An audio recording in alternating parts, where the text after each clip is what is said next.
Soke, he's obviously getting older now, isn't he? He's 80 or something.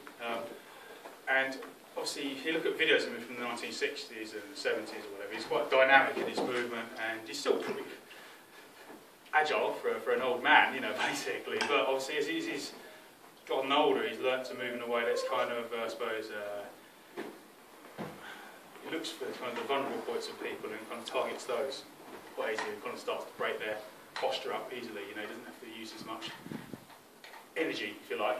He can't look like he's moving.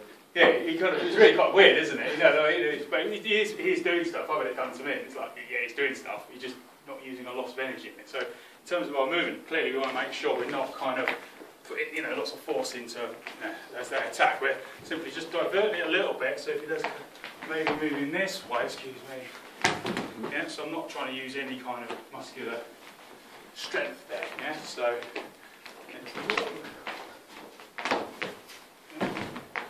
So simply using levers, yeah. So I use Eric's foot to start it off. I'm going to use that direction out there.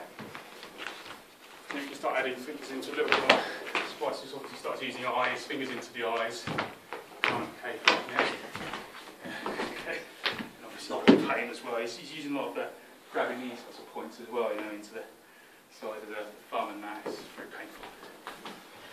Sorry. He's obviously taking these sorts of things, excuse me, almost unsettles their structure, sticking their fingers into the vulnerable points of the face. It seems to be a lot of it actually goes for the eyes a lot, actually. We were talking about this over here, wasn't it, last year or so? About fingers, eyes and ribs. That's the thing, wasn't it? So I was using a point on there, Eric's rib cage to help go to the floor. So it's useful to know these weak points, but don't get fixated on them, because you're not going to throw someone just by using a little, you know, thumb in the face. You've got to have something else working with it as well. So it's important to understand how people stand up, and these angles that we've been talking a lot about.